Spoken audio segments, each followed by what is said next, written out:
The 70-20-10 model is a simple formula created in the 1980s by leadership researchers Morgan McCall, Michael Lombardo and Robert Eichinger. It is commonly used within the learning and development sector to describe the sources of successful managers' educational experiences. It holds that individuals obtain 70% of their knowledge from job-related experiences, 20% from interactions with others, and 10% from formal educational events. Effective learning comes down to getting the mix between formal and informal learning just right.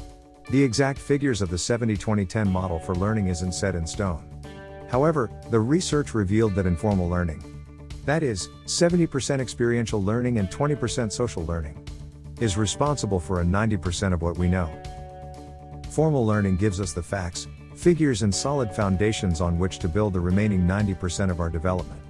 Although it only makes up 10% of our learning, formal training is an essential part of any learning strategy. It forms the backbone of successful learning.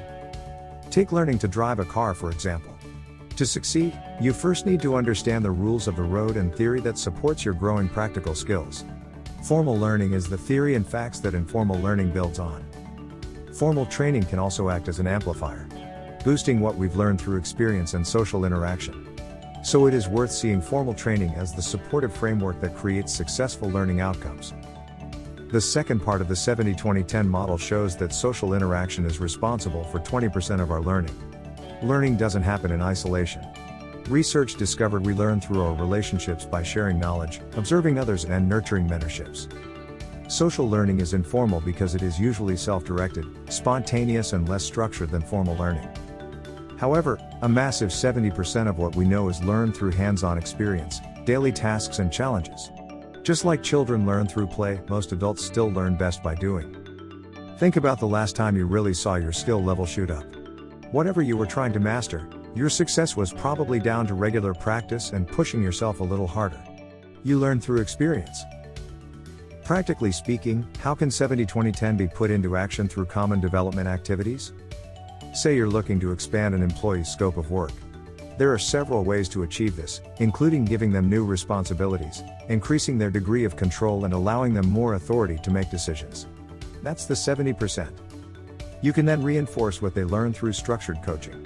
Step into a coach role or allow them to assume the same post so they can instill knowledge in others. Encourage your employee to join professional communities where they can learn and discuss work-related skills with like-minded people. Allow them to share what they've learned from others through an internal network. That's the 20%. Finally, the 10%, now deemed as the area of least focus, is still an important part of the development model. There are lots of structured courses for your employee to benefit from workshops and seminars to university degrees. Whether it's an e-learning course or a professional qualification, the benefits can pay off handsomely for the growth and development of your team. And that's it. The 70-20-10 model is considered to be of greatest value as a general guideline for organizations seeking to maximize the effectiveness of their learning and development programs through other activities and inputs. The model continues to be widely employed by organizations throughout the world. Use it to your advantage.